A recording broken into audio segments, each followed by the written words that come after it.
سلام،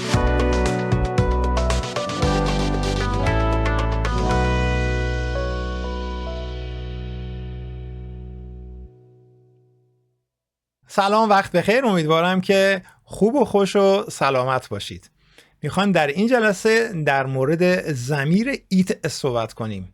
ایت به عنوان یکی از ضمایر بسیار بسیار رایج و پرکاربرد در کشورهای انگلیسی زبون میتونه موضوعی بسیار زیادی رو پوشش بده. خیلی وقتا ما ضمایر رو به این خاطر استفاده میکنیم که دیگه اون اسم رو نیاییم تکرار بکنیم. در واقع ضمیر میاد جای اون اسم قرار میگیره و از تکرار اون اسم برای ما جلوگیری میکنه، زبان شیواتر، صحیحتر، فصیحتری پیدا میکنیم. بعضیا فکر میکنن من دارم ادبیات یاد میدم. خیر، این 1,000,000 ادبیات هم نیست. شما در واقع دارید کاربرد کلمات رو درک میکنید. با دستور زبان ما متوجه میشیم چجوری باید جملات رو بسازیم، چجوری زبون اصلیه از ما انتظار و توقع دارن و چرا این انتظار و توقع رو دارن که ما هم تقریبا بیایم حداقلش جمله سازیمون برابر با جمله سازی اونا باشه. حالا از اصطلاحات روزمره کف خیابون انگلیس و واشنگتن نمیخوام براتون بگم، ولی دیگه اون کفش اینه که ما بتونیم مثلا از یه ضمیری مثل اونها استفاده کنیم. حالا شاید این بیاد توی جایگاه رسمی، شاید هم بیاد توی جایگاه عمومی. هیچ وقت کسی نمیتونه بگه گرامر بحث رسمی بودنه. وقتی که کمبریج خودش روی کتابش نوشته English Grammar in Use, Essential Grammar in Use، یعنی دستور زبان کاربردی ضروری. نگفته حالا این فقط برای رایتینگ یا برای اسپیکینگ. بله، یک موضوعی پیش میاد که شما فقط در جایگاه رایتینگ استفادهش میکنید، یک موضوع دیگه هم هست در جایگاه مثلا اسپیکینگ استفادهش میکنید. در نوشتار و در گفتار بعضی وقتا موضوعا با هم دیگه متفاوت هستن. اگر که متفاوت بشن حتما اینها رو من خدمتتون خواهم گفت، ولی این چیزایی که فعلا توی این جلسات داریم معرفی میکنیم و حل تمرین میکنیم به طور قطعی یکی از ابتدایی ترین و مهمترین موضوعاتیه که همه بایستی این رو بدونن. کلمه ایت در جاهای بسیار متنوعی استفاده میشه و اشاره به موضوع بسیار زیادی میکنه. انواع اقسام اسمها، اسمهای بسیار معمولی رایج تا اسمهای خیلی خاص و بعضی وقتا به اموری داره اشاره میکنه که شاید ما وقتی که میخوایم از فارسی ببریم توی انگلیسی دنبال اون کلمه میگردیم، نه دنبال یک ضمیری که بخواد اون موضوع اشاره بده.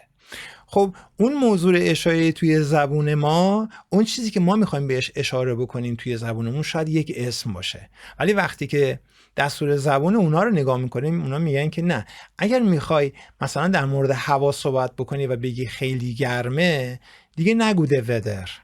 چرا؟ چون که داری هی اسم رو تکرار میکنی. ما به جای این ودر از این استفاده میکنیم. اگه میخوای در مورد مسافت صحبت کنی بازم ما از ایت استفاده. در مورد زمان میخوای صحبت کنی دیگه وقتی که میگی الان دیره دیگه نگو time is late. ما نداریم همچین جمله‌ای. شاید توی زبون شما، حالا شاید شما عرب هستید، فرانسه هستید، فارس هستید، اردو هستید، هر زبونی که داری شاید این رایجه توی زبانتون که شما ببینید که زمانش دیر شده.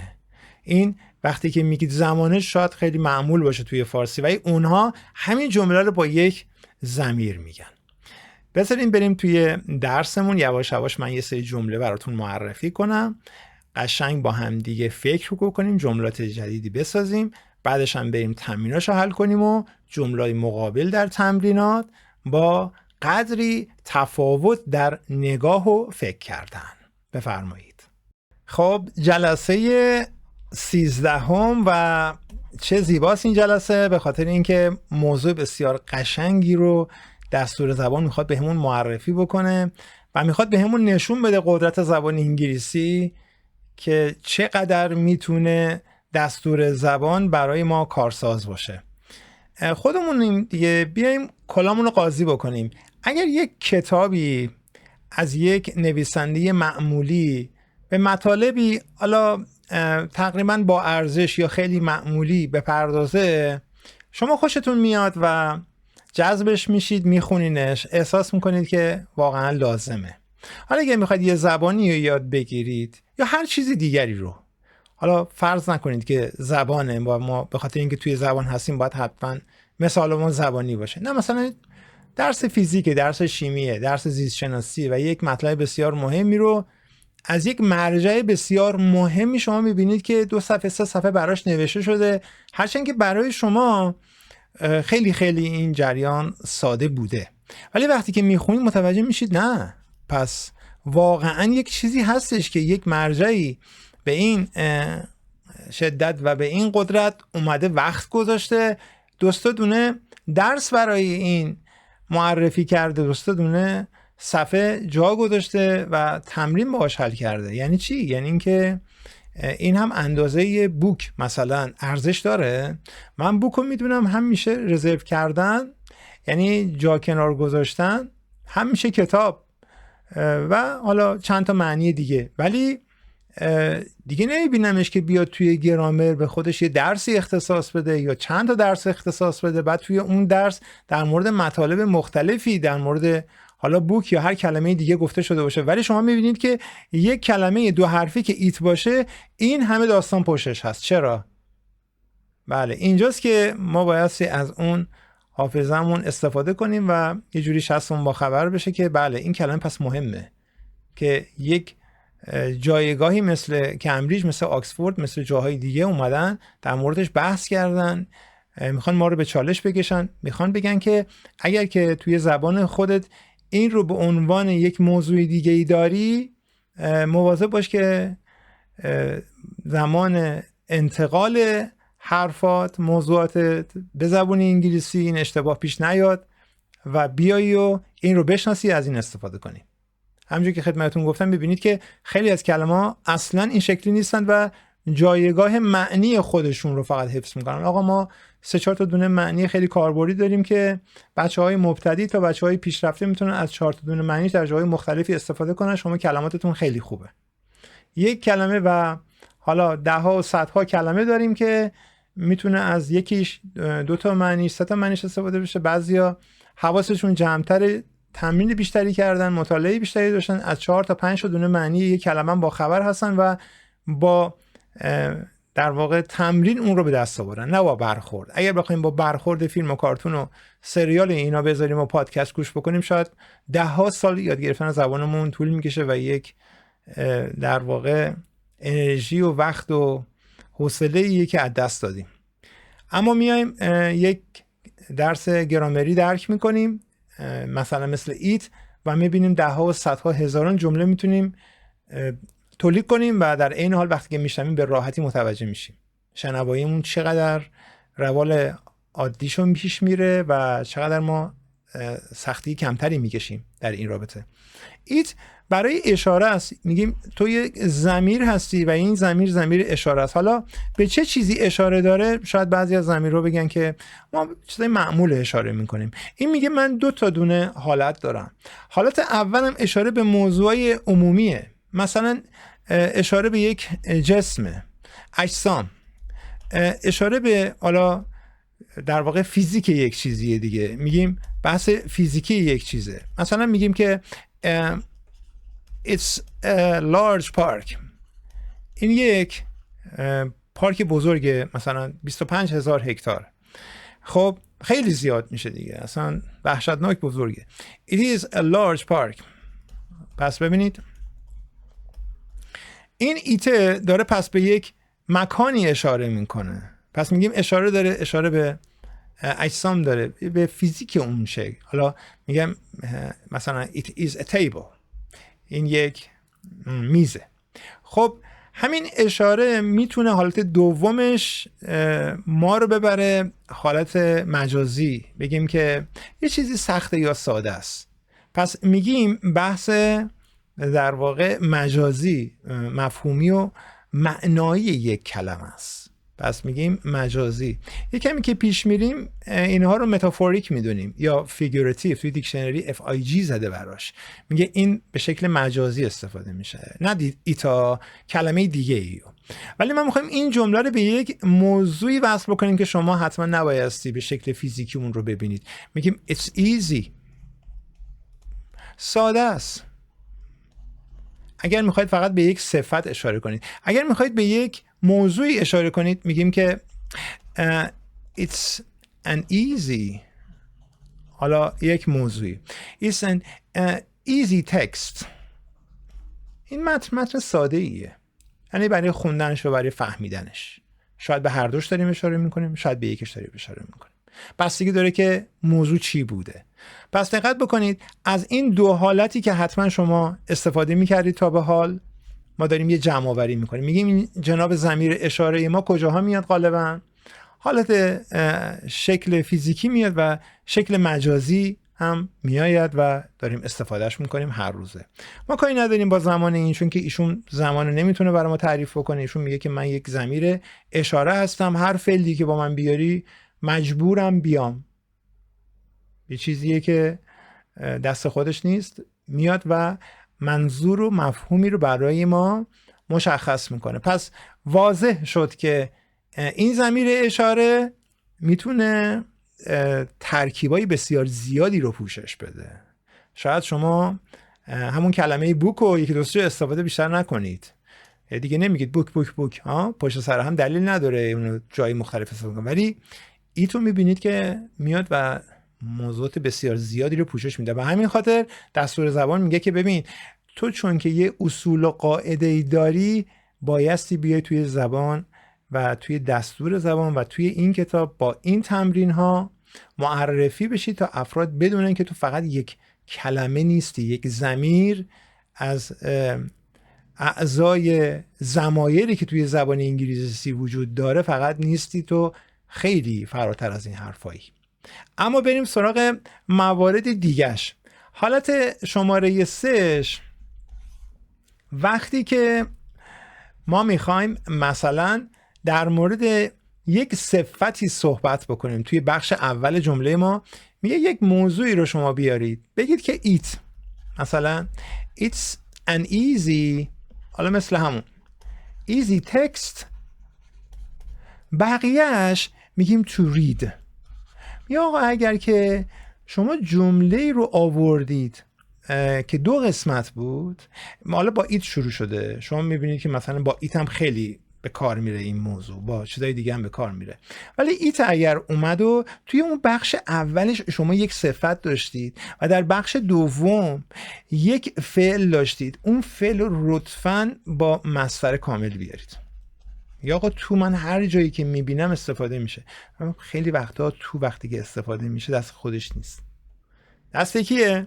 دست ساختار جمله قبل از اونه، دست بخشی از جمله است که اون بهش وصل شده، هر جوری که دوست دارید نگاش بکنید.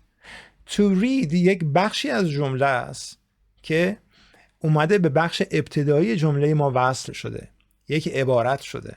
میگیم it is an easy text. خب اگر بخوایم که یک کمی این رو واضح تر بکنیم میگیم to read، یا مثلا to understand، یه خط میذاریم میگیم understand. دقت کنید. تمام. حالا هر کدومشو to read and understand، اصلا آقا یه and میذارم اینجا، ببینید من سه حالتشو گفتم. میگم to read یک، to read and understand دو، یا to understand.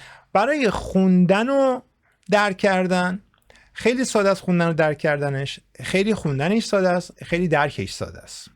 خیلی خوب، درکش خیلی ساده است، ولی شاید از کلمه‌های قول مثلا استفاده کرده هر کسی نتونه مثلا اون رو بخونه. پس دقت کنید شماره 3 خیلی وقتا می‌بینید که این خیلی خیلی رایج، به همین خاطر توی این کتابم معرفی شده. غالبا دستور زبانی که ما داریم میخونیم در حد دانش آموز و زبان آموز زبان دومی، دستور زبانیه که غالب مواقع در همه جا به کار میاد، هم در نوشتار، هم در گفتار، هم در زبان اسلنگ شما یه میبینید، هم در زبان خیلی خیلی رسمی، هم در زبان مؤدبانه، تقریبا مؤدبانه، تقریبا رسمی، انواع اقسام حالتاش وجود داره. خیلی خوب، بریم سراغ شماره 3 که یه قدری این رو متفاوت میکنه. پس گفتیم که این ایته است که میاد این تفاوت رو ایجاد میکنه. از چه نظر؟ از این که میگیم توش یک صفت هم هست. دقت کنید، میگیم it is a hard text، عوضش کنید لطفاً. it is a hard text to read and understand. این متن سختیه برای این بچه تو این سن که بتونه بخونتش و بنویستش. برای خوندن و نوشتن مثلا احتیاج به این موضوعا وجود داره، این سن وجود داره، باید این کلاس رو بگذرونه. ولی این it is a hard text to read and understand. پس دقت کنید یک جایگاه خاصی پیدا کردین شماره 3 ما. و اما شماره 4 یک کمی اختصاصی این ایت هستش. میگه که اگر میخواهید به مسافتی اشاره کنید، distance میشه مسافت. خب میخواید بگید دور، نزدیکه. اگر گفتید که it's far away، میگه آقا میتونم از میدون ولیعصر تا تجریش پیاده برم، میگید که it's far away. بعد ادامه میدید خودتون بهش، میگید که مثلا یه خارجیه it's difficult چیکار کنه؟ to walk. دقت کنید خیلی سخته قدم زدن، پیاده رفتن، این مسافت خیلی سخته. ببینید پس یکی از موارد خیلی یه جورایی خاصش عنوان مسافته. از کجا بفهمم که داره حالا این به چی اشاره میکنه؟ از ادامه جمله far away. پس اگر توی امتحان اون ایتر رو برداشتن، 3 نقطه به من دادن، یه جا خالی به من دادن، مواظب باشی که برای مسافت ما این رو استفاده میکنیم. شماره 4 شماره 4.1. اما 4.2 چیه؟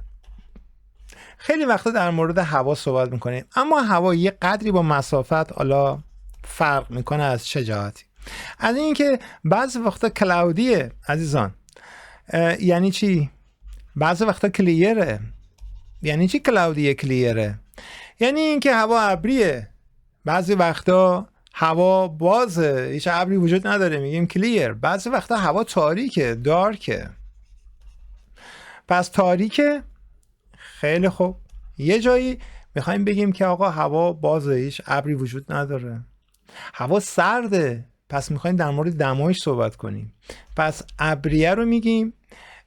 اینجا این ابریه است، کلیه رو هم نگفتم، جا گذاشتم براتون. هوا بازه. یه جای دیگه میتونیم بگیم که سرده یا یخبندونه یا هر جوری که شما میبینید این weather استفاده میکنه، میگیم cold یا cool، خنکه. cold سردینه، cool خنکه، یه کمی از اون کمتره. خنک. خیلی خوب. اونجا هم وقتی که شما شنیدید it's cloudy بدونید دیگه، شخصتون با خبر شه آقا این داره در مورد هوا و آسمون صحبت میکنه. it's cloudy. دقت کنید. it's clear. it's cold. it's dark. هوا تاریکه. پس این هم یکی از موضوعای خیلی خاص تو دل این جریان.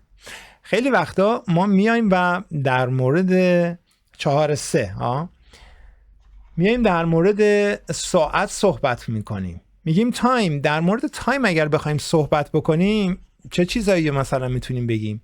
آره دیگه یه جورایی مثل حالا هوا میمونه. بعض وقتا میخوایم کلمه لیت رو استفاده کنیم، میخوایم بگیم دیره، الان دیر وقته، ساعت بدیه الان. وقتی میگیم ساعت بدیه یعنی اینکه دیر وقته یا مناسب نیست. میتونیم بگیم که it's not a right time، یا حالا بزنیم اول it's late رو بنویسم، عجله نکنیم. it's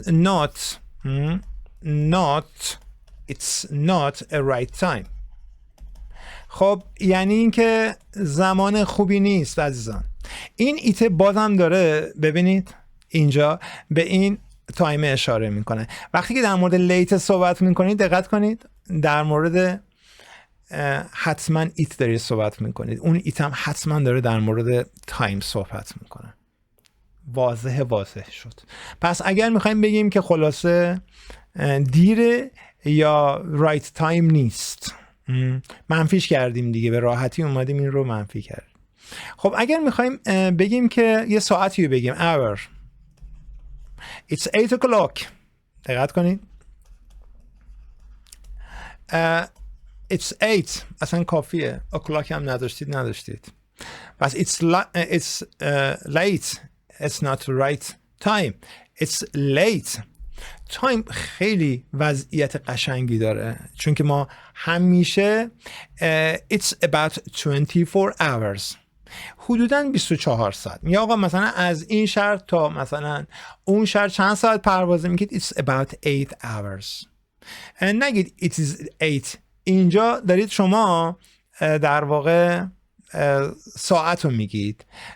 در واقع ما یک کلاک هم داریم دیگه ها. خب حالا اولیشو برای دومیشو میگیم که 8 hours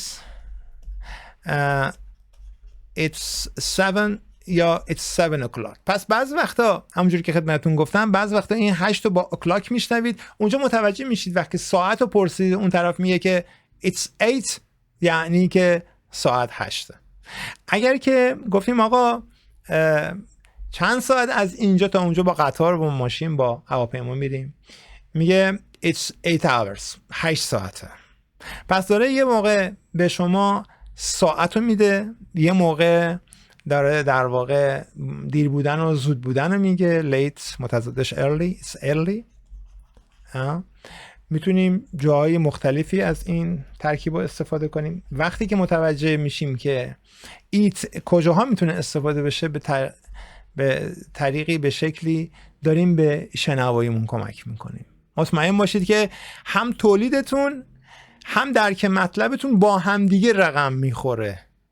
یعنی شما یک موضوعی مثل ایتو که درک میکنید میبینید که چقدر راحت مکالمه ها رو درک میکنید. داره به چه چیزای اشاره میکنه. این کتابای آموزشی سری که توی بازار وجود داره خب خیلی از متخصصین زبان میگن اینا با زبان بازاری هستش و کلیشه ها رو داره تعریف میکنه. از اینا دارن استفاده میکنن. چرا؟ به خاطر اینکه نمونه زبانی اینهاست. خیلی هم صحیحه خیلی هم قشنگه ولی اینو بدونید که اونا فقط باید به عنوان کتاب تمرین باشن نه اینکه ما بتونیم از اونها چیز دقیق یاد بگیریم. چرا؟ به خاطر اینکه یه موقع میبینید در مورد هوا، یه موقع میبینید در مورد مسافت، یه موقع میبینید در مورد تاریخ که 4-4 هستش داریم صحبت میکنیم و ایت همه جا میاد. ولی این شکلی که من دارم خدمتتون میگم و دستور زبان در واقع داره ما رو هدایت میکنه که جمع و جورش کنیم و همه رو بذاریم جلوی چشمون رو با هم دیگه اونها رو مقایسه کنیم. درس داده نمیشه تو اون کتاب‌های در واقع آموزشی و یه جورایی جریان ماسمالی میشه. اگر زبان آموز حواسش نباشه و اینها رو جمع نکنه به خودش نگه که خب این من دیدم که برای موضوع مختلف استفاده شد، حتی داره اشاره به یک مطلبی میکنه که من نمیبینمش، فیزیکی نیست، مفهومی، مجازیه. بعضی وقتا داره مسافت ساعته، بعد مسافت ساعت حالتهای متفاوتی هم داره. بعضی وقتا در مورد دیت داریم صحبت میکنیم. It is مثلا 24th of August. این دیتو که میگه تاریخ، دقت بکنید خیلی ساده و خیلی واضح. مثلا میگیم که it is the 1st of August. اولین روز آگسته، ماه آگست هستش. پس برای تاریخ هم اومدیم و استفادهش کردیم. این موارد خاصشه. اگر یه موقع دو نفر توی یه مکالمه‌ای پرسیدن که امروز چه تاریخیه، ولی شما توی اون متنی که جلوتون داشتید مثلا جای ایت رو براتون جا خالی گذاشته بودن، شخصتون باید با خبر بشه که بله ایت لازمه، به خاطر اینکه ما داریم در مورد تاریخ صحبت میکنیم. دقت کنید. اگه در مورد ساعت، خلاصه زمان داشتن صحبت میکردن دیگه، ساعت باشه، اون ساعت در واقع دقیقه‌ای باشه، دقیقه شمار، منظورم hour باشه، یا کلاک باشه، عدد ساعت باشه، 8 11 9 3 4، یعنی اینکه دیر و زود باشه، هر چیزی باشه که داریم در مورد زمان به اون جریان اشاره میکنیم و در اون جمله اشاره داریم، حتما بایستی ببریمش سراغ ایت بازم. ببینید پس اینا همشون میتونن نوع سوال در امتحانات داخلی و بین المللی باشه. امتحان آیلتس، امتحان پی تی، امتحان فرقی نمیکنه، جیاری، جیمت، هر چیزی، هر جایی. این دیگه ساده ترین سوالیه که میتونن درست بکنن، بگن که it is late یا وردارن لیتو. it is چیه؟ میگه لیت دیگه. میگه چرا لیت بذارم؟ میگه به خاطر اینکه داریم در مورد زمان صحبت میکنیم. دلیل انتخاب کلمه لیت یا ارلی توی اون جمله خاص در جا خالی که مثلا به ما دادن اون جناب ایت بوده. دقت بکنید اینا همش برمیگرده به ایت. اونجایی که من گفتم it is not a right time رو آوردن، ایتو برداشتن یا بالعکس ایتو گذاشتن، شما دیگه باید متوجه بشید که میگه وقت خوبی نیست الان، بهش نگو اینو. ناراحت میشه شاید، آره یه حرفی پیش بیاد زیاد خوب نیست، جمع هستیم و زیاد مناسب نیست. سعی کنید داستان رو برای خودتون درست کنید. دقت کنید من در تمام جلساتم دارم از این درس خارج میشم، میبرمتون توی فضای کاربردی و به کارگیری این موضوع. میگم آقا فرض کنید توی مهمونی، توی جلسه، توی جایی هستید، به طرف میخواید بگید که الان وقت خوبی نیست در مورد این صحبت بکنید. چی باید بگم؟ It's not the right time. It is not the right time. It is not fine. It is not good. It's not good to talk about it. آفرین. این همون اون ساختاری شد که ایت گفت اگر من در قسمت اول با یک صفت بیام، فعل آوردی حتما با یک مصدر کامل بیارش. It is not a good time to talk about this now. سعی کنید بنویسیدش این جمله رو. قشنگه.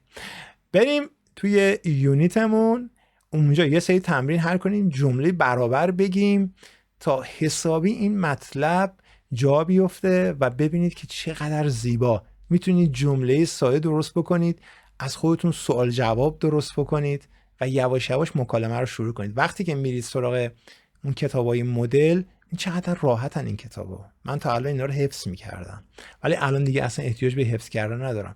اینا برای من میشن یه نوع تمرین. چرا؟ تمرین شنوایی. اصلا در کتاب میبندم، یه درس رو فقط گوش میکنم، اول گوشش میکنم ببینم خوب درکش کردم، حالا وازش میکنم میخونمش ببینم آیا این همون بود، همونایی که من شنیدم مطمئن بودم، بعض وقتا نوت برداشتم، حالا نگاه میکنم با خود کتاب ببینم درسته، بدون اینکه کتابو نگاش بکنید. ما یه سری درسای گرامر انجام میدیم، بعد میریم سراغ یه کتابی به نام فیس تو فیس. چند جلسه پیش این رو معرفی کردم. ولی ازتون میخوام که این رو یواش یواش خودتون پیش برید، گوشش بکنید. چرا؟ چون که دارم دستور زبانش اینجا با یه سری از کلمات توی کتابمون با هم دیگه تمرین میکنیم، تمرین میدیم، جملاتی بیشتر هم حتی درست میکنیم، ولی میخوایم ببینیم که چقدر دستور زبان میتونه ما رو کمک بکنه، ما رو قدرتمند بکنه که یه کتاب این شکلی رو درک بکنیم، بفهمیم. اینجا دقیقا شما متوجه میشی که چقدر دستور زبان قدرتمنده. بریم تو کتاب. خب یونیت 39 و موضوع ایت. همین دم اول اومده و اون رو برای هوا به کار برده. هر وقتی که میخواید یک تمرین یا حل کنید، فرض کنید که توی امتحان هستید و لازمه که این یونیت رو یا این تمرین ها رو به دقت بررسی کنید. همه‌شون پس با ایت شروع میشن. ایت حرف بزرگه. چرا؟ به خاطر اینکه سر جمله‌مون هستش. این ایتی که حرف اولش بزرگ هستش داره به موضوع هوایی اشاره میکنه، از سرد بودنش، از گرم بودنش، از بادی بودنش یا هر حالتی دیگهش. It's raining and I like it. همین اولش بیایم صحبت کنیم با کتاب. And I like it very much. ببینید این چیزا خیلی ساده است دیگه. انتهای کتاب جواب تمام تمرین‌ها اومده، معلومه. شماره 6 میگه It's cloudy but I love the colors. چه رنگایی دوست دارید؟ حدس بزنید. I love the colors of the clouds. اما من عاشق ابرها، اما من عاشق رنگای ابرها هستم. حالا منظورش اینه که درست ابریه شاید یکم دلگیره ولی من عاشق این رنگا هم. The clouds هم جمع میکنیم، قابل شمارشه. خب پس دیدید شماره 3 ویندیه دیگه، این ثانیه، شماره 4 ثانیه. and it is hot. میگیم it's sunny and it is hot. یا هر جوری دیگه ای که دوست دارید میتونید ادامه این جملات رو بنویسید. خیلی خیلی سادن. حقیقتش این کتاب ابتدایی بهانه خیلی مناسب و خوبیه که ما بتونیم صحبت کنیم. حرف زدنمون اینجا شکل بگیره با فکر و اندیشه. من اصلاً به هیچ وجهی هیچ کسی رو تا به حال راهنمایی نکردم برای حفظ کردن یک مطلب. برو آقا اینا رو حفظ بکن ورده برای من دفعه بعد بیار، تکرار کن برای جا میفته. اونش دیگه به من ارتباطی نداره. من خیلی وقتا به عزیزانی که در خدمتشون هستم در تربیت مدرس این رو سفارش میکنم که خواهش میکنم با بچه‌ها زبان رو یاد بگیرید، تمرین کنید. انگلیسی سر کلاس صحبت نکنید. صحبت کردن شما بایستی در کلاس‌های تربیت معلم با همقد قوارهای خودتون باشه. لطفاً وقت کلاس دیگران رو با انگلیسی صحبت کردنتون نگیرید. اختصاص بدید بهش، بگید که آقا یه جلسه انگلیسی صحبت کنیم، یه جلسه فارسی صحبت کنیم، ولی اون جلسه‌ای که انگلیسیه فقط تمرینه. چیز جدیدی من به شما نمیخوام منتقل بکنم که شما نفهمینش. من باید همه اینا رو اول فارسی بگم تمام، بعداً میریم جلسه بعد با هم دیگه سعی می‌کنیم انگلیسی صحبت کنیم. یادم زمان قدیم بعضی از دوستان من که مؤسسات میرفتن میگفتن که اگر که انگلیسی صحبت نمی‌کردیم باید یه جعبه شیرینی می‌بردیم. ببینید اونا دیگه چی بودن. ما تو تربیت معلم میگیم آقا وقت مردم رو نگیرید.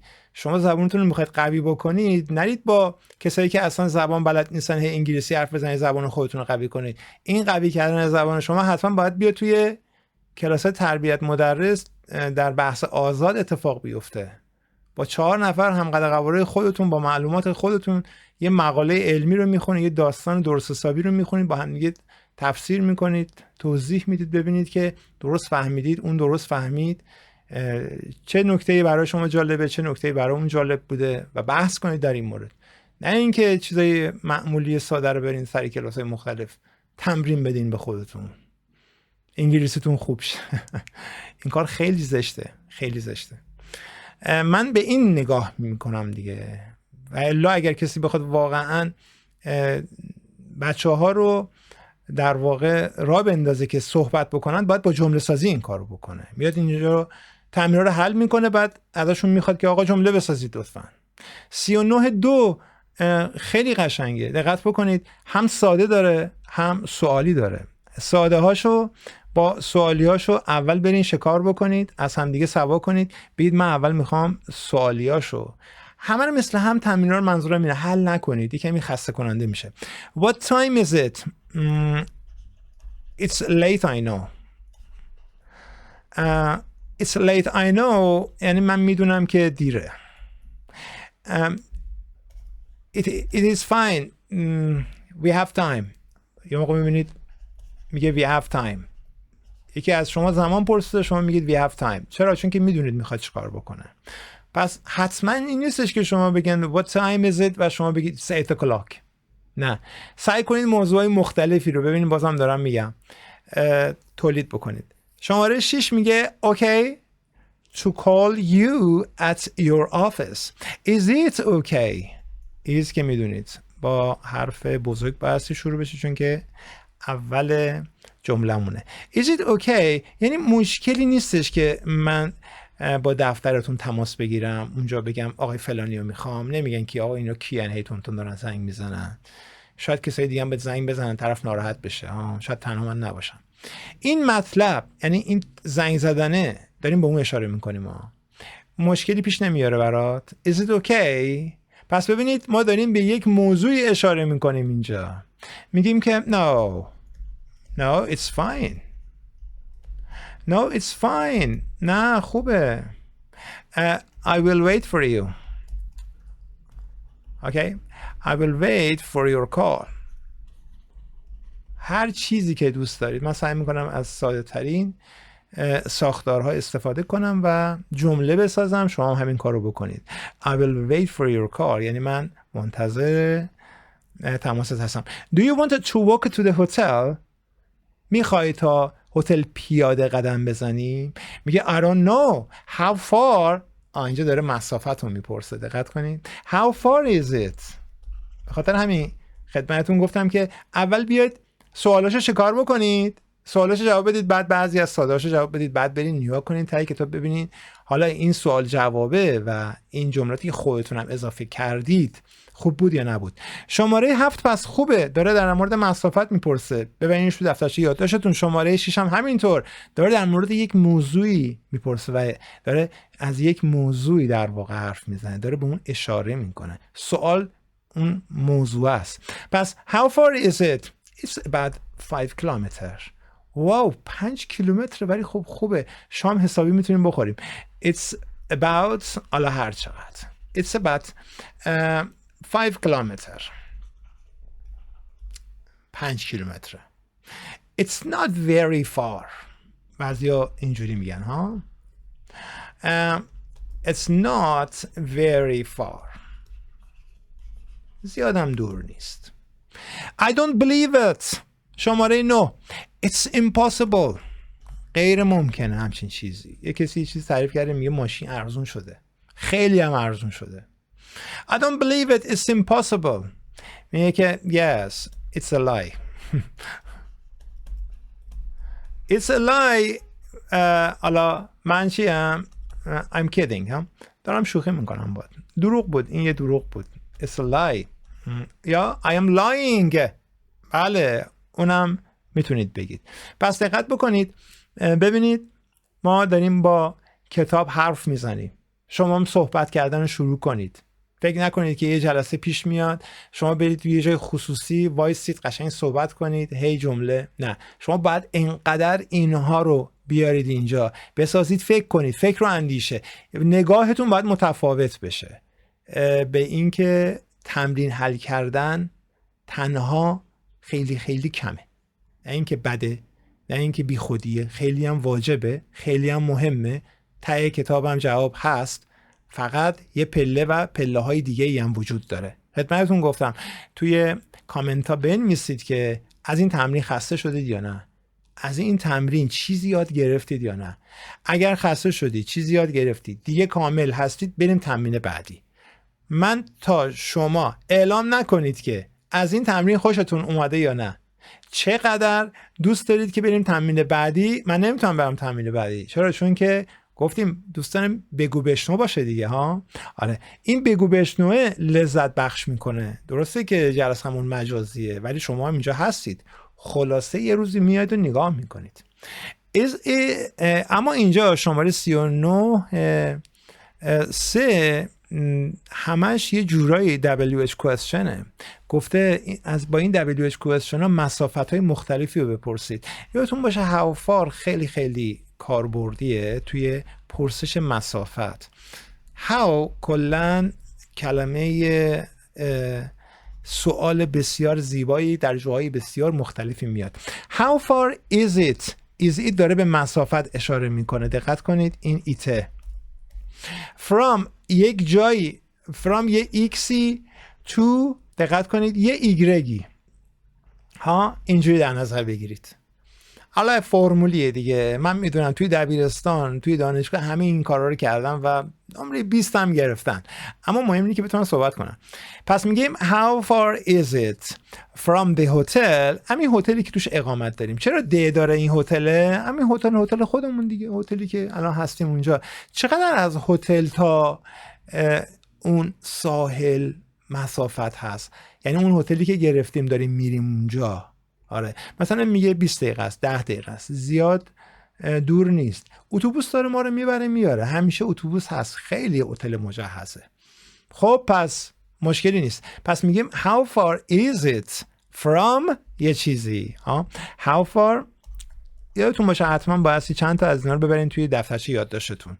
how far is it from مثلا the hotel to the beach. بیچ هم همون بیچیه که توی اون شهر هستش یا نزدیک ماست. اصلا داریم میریم که ساحل اونجا رو ببینیم.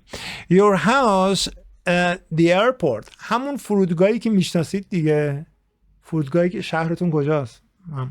how far is it خب from your house بعدش through the airport. راحت، ایزی. و اینجا سعی کنید جواب بدید. answers یه اسکو داشتم. چرا؟ به خاطر اینکه جوابا 1 2 3. فرض کنید که به 3-4 نفر میخواید 3 تا حالت این رو جواب بدید. I am not very sure. مطمئن نیستم. ببین I'm not very sure. بعضی وقتا شاید بگید که I will check it. ببینید نمیدونید دیگه ها. آره دیگه. الان نگاش میکنن توی اینترنت، مثلا نگاش میکنید یا میگید که اصلا مطمئن نیستم، یا مثلا این کیلومتره. آقا وقتی که میگم answers نگید که نمیشه. چیزا خیلی ساده است. حتما میشه، مطمئن باشید میشه. اگه من تونستم این کارو بکنم، شما با تمرین میتونید این کارو بکنید. حالا کاری نداشته باشید که من چقدر دارم درس میدم و اینا عادت شده و اینا. شما یواش یواش قراره که تو همین درس‌ها صحبت کردن رو یاد بگیرید. تو همین درس‌ها در واقع تحلیل کردن، فکر کردن رو یاد بگیرید. اصلا نذارینش و حوالش نکنید. حالا من این کتابو بخونم، حالا 10 تا دیگه درس بریم جلو. نه، هر درسی و موضوعش رو حتما عزیزان ببرید توی جمله سازیتون تا خیرش رو ببینید. واقعا هم خیر مطالبی که دوست دارید یاد بگیرید، هم خیر این درس، هم خیر زمانی که دارید میگذارید و حوصله‌ای که دارید خرج میکنید. اما یه جاهایی یادتونه ما در مورد ایت و در صحبت کردیم، اینجا اومده یه کمی این موضوع رو دوره کرده. میگیم the weather، پس میدونیم که the weather با ایت دیگه. اگه جا خالی جمله بعدی ما در واقع بخواد در مورد اون موضوع اشاره‌ای بکنه، حتما بایستی ایت باشه. حالا ما با زمان کاری نداریم، میگیم که مثلا there isn't so the weather isn't so nice today, it is cloudy. برای این cloudy بودن زیاد جالب نیست، حالا برای که شاید جالبه. شما میگید که but I like it. همیشه شما یه حرفی باید داشته باشید بزنید. but I like it. میدونید چرا اینجا نمیتونیم کوتاه بکنیم؟ بگم but I do، چون که طرف نمیدونه من منظورم از دو چیه. نه، اینجا کوتاه سازی بهش نمیخوره، مواظب باشین. هر جایی کوتاه سازی نمیخوره. شما میخواید برخلاف این یک چیزی بگید، اون چیزی که برخلافش هست رو باید توی جملتون حتما قید بکنید. معنا نداره که بگید but I do. یه جوریه. اما میخوایم در مورد موجودیت صحبت کنیم. گفتیم یه جا اشاره داریم، یه جا میخوایم در مورد موجودیت صحبت کنیم. ایت اشاره است عزیزان، یادتونه. این میخواد در مورد موجودیت چیزی رو بگه. میگه شما نبودید دیروز اینجا. There was a strong wind yesterday. دیروز یه باد شدیدی میومد. And I was totally scared. کاملا ترسیده بودم. همه چی داشت میلرزید. خونه‌هاشون چوبیه، میترسن. It پس اینجا یه ایز داره. Hot in this room. در مورد دما داره صحبت میکنه. هر چیز در مورد هوا بود، یادتونه؟ It's hot. بله. ایت بزرگ آیش بزرگه. It's hot in this room. Open a window. Yeah. It is. آره واقعا هست. یا it's. I will do it right away. همین الان برات انجامش میدم. همین الان در رو باز میکنم. دارید تصمیم لحظه ایتون رو بهش میگی. در مورد فعل کمکی ویل حتما صحبت خواهیم کرد. چیزیه که در جا تصمیم میگیرید و حتما میخواید انجامش بده. I will do it. Now الان انجامش میدم. مثلا شما تو آشپزخونه اون بابا کمی از شما دوره، بهتون میگه که اونو ول کن، در رو باز کن که دارم خفه میشم. Was a storm last night. Did you hear it? اینجا اصلا سوالم پرسیده. شماره 5 قشنگه. میگه که there was a storm last night. درسته در مورد هوا صحبت میکنه، ولی اینجا در مورد موجودیت داره صحبت میکنه. there تیش حتما بزرگ باید باشه. There was a storm last night. Did you hear it? میدونید که چرا اینقدر دارم به حرف بزرگ اشاره میکنم؟ به خاطر اینکه اگر اومدید مقاله یا نامه یا نوشته ای داشتید، حتما باید به این جریان اهمیت بدید و رعایت کنید تا منفی نگیرید. خیلی خیلی اون اساسا. I was afraid. ترسیده بودم. Because در مورد روشن خاموش بودن هوا، وضعیت هواست. نمیخوایم در مورد موجودیت چیزی صحبت بکنیم، میخوایم به یه چیزی اشاره بکنیم و مخصوصا در مورد وضعیت هوا میخوایم اشاره بکنیم. میگیم it was very dark. It was very dark. So I left it. به خاطر همین ولش کردم، بیخیالش شدم. لیو گذشتهش عزیزان left. دیگه یواش یواش بریم توی فلای دیگه هم دیگه ها تفسیرش میکنیم حتما. پس اینم قشنگ بود. چرا؟ به خاطر اینکه تیکه اولش گفت I was afraid because it was very dark و منم یک جمله نوشتم که در خور زمانش باشه. So I left it. یه نتیجه گیری کردم، به خاطر همین من بیخیالش شدم. So I left it. پس was گذشته، was afraid گذشته، leftم گذشته و بهش میخوره. 39/5 صفحه 89 کتاب هستیم. دقت کنید، این همون جریانیه که گفتیم اگر ما یک it easy داشتیم، بخش اول جمله من صفت بود. دقت کنید جمله دوم من اگر دوست داشتم فعلی بیارم، دوست داشتم منظورم که لازم بود، ضروری بود که فعل بیارم، فعل با مصدر کامل میاد. پس فعل با مصدر کامل، این موضوع بسیار بسیار واجب هستش. میگه if you go to bed late، اگه دیر بری رخت خوابت، it is difficult to get up early in the morning براش این میاد، 3 تا دونه نقطه میذارن، حرف اضافه شو ازتون میپرسن. It's difficult to get up early. difficult تو ور میدارن، میگن هر چی دوست داری بنویس. In the morning get up داره دیگه، نه؟ خلاصه هر کس تو ساعت قبل از ظهر خلاصه get up رو باید بکنه دیگه. نمیکنه؟ باشه اون دیگه خودش میدونه. ولی get up واقعا برای از رخت خواب کندن و جدا شدن. حالا برای صبح استفاده کرده. اگر 3 تا نقطه به ما دادن، ما باید get up بذاریم. پس ببینید اینجا چند تا دونه نقطه میتونه داشته باشه. میتونه مورنینگ هم داشته باشه، آره دیگه، ولی خیلی دیگه سوال ساده است، خیلی. خب پس اینم قشنگ بود. Everybody is very nice at work. بچه everybody میگه هر کسی، یعنی یک نفر به یک نفرشون، یک به یکشون. دقت بکنید. به همین خاطر شاید شما به خودتون بگین everybody مگه جمع نیست، مگه به همه اشاره نمیکنه؟ آره، داره به یک نفر اونها اشاره میکنه، به یک کسیایی که توی محل کار ایشون هستن. به خاطر همین میگه که everybody is. پس یادتون باشه چون که به یک داره اشاره میکنه، حتما من فعل مفرد دارم، اینو مفرد اینم مفرد. اوکی؟ پس میگیم چی؟ it's. حالا it's چیه؟ very easy. بله میتونه اینجوری باشه. لطفاً بسازید. موضوع مختلفی شاید به اینجا بخوره. مثلا بگید difficult رو گفت دیگه، تمام شد دیگه، ولی شما میتونید اینجا بیارینش. الان بهتون میگم چطوری. It's very چی؟ میگه easy. It's very interesting. حالا هرچی. It's very easy. چیکار میکنیم؟ To خب make friends یه اصطلاحه، یعنی دوست شدن. حتما این friend جمع ها. دقت کنید. اینو ما نمیتونیم تغییر بدیم. میدونید که اصطلاح یعنی کلمه مصطلحی که در زبان اینها وجود دارد و غیر قابل تغییر است. اما بگیم هارد چجوریه؟ It is not very hard to make friends. پس میگیم everybody is very nice at work. It's not very hard to make friends. خیلی هم دوست شدن باهاشون سخت نیست. آره دیگه. پس من اگر ایزی رو آوردم میتونم هاردم بیارم. میخوام شما رو تنها بذارم دیگه، اینقدر بهتون حقیقتش ایده فکری ندم که چه چیزایی میتونید عوض کنید. آره ایناشو میگم بهتون. خب خودمونم که اصلا داریم اینجا جمله میسازیم دیگه، واقعا خود کتابم افتاده به جونمون، میگه که خودتون بسازید، هر چی دوست دارید بسازید. ته کتاب مسلما یه دونه جواب بیشتر وجود نداره، ولی من چون که دیگه یاد گرفتم چی داره چی کار میکنه، به راحتی ارتباط برقرار میکنم و اون چیزی که میخوامو میسازم. ساختن شما باید از همین کتاب و همینجا شروع بشه. اصلا فکر نکنید، بازم دارم میگم که ما باید این مطالب بسیار زیادی بخونیم تا شما یواش یواش بتونید این توانایی پیدا کنید. این مهارتیه که حتما باید با فکر و اندیشه پیش بیاد، چون ما نمیخوایم حفظ بکنیم.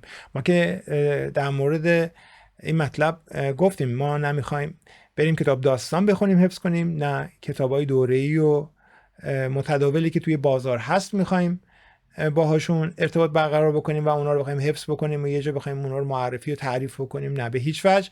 ما هدفمون یاد گرفتن زبان و تولید زبانه.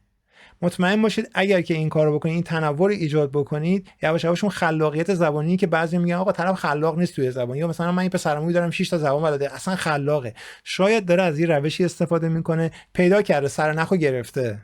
من خیلی از شاگردانم میگن که اونایی که حالا آیلتس خیلی خوب گرفتن میگن مثلا ما خواستیم زبان بعدی یاد بگیریم، دبیر که میگرفتیم این روش رو میگفتیم ما میخوایم تمرین حل بکنیم، بعد تو ما بگی که من چی میتونم در برابر این جواب بدم و اینا.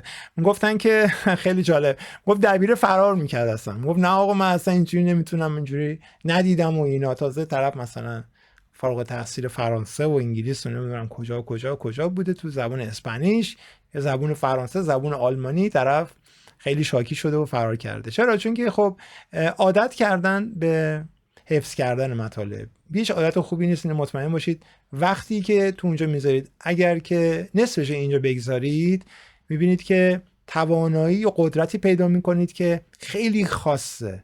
قشنگ قوت قلب رو احساس میکنید، دارید باش ارتباط برقرار میکنید، قشنگ میدونید که چرا اینجوری شد. و وقتی که این حس پیش اومد، مطمئن باشید شنوایی خیلی خیلی انعطاف پذیری پیدا میکنید، چون که ذهن انعطاف پذیری توی ساخت جمله پیدا کردید. انشالله که موفق و مؤید باشید. این آخر این جلسمونه، تا جلسه بعدی که در مورد یک چیز قشنگتر صحبت کنیم و یه سری از موضوعا رو تو دل اون هم بیایم و تمرین بدیم و جمله سازی ها رو کامل تر کنیم.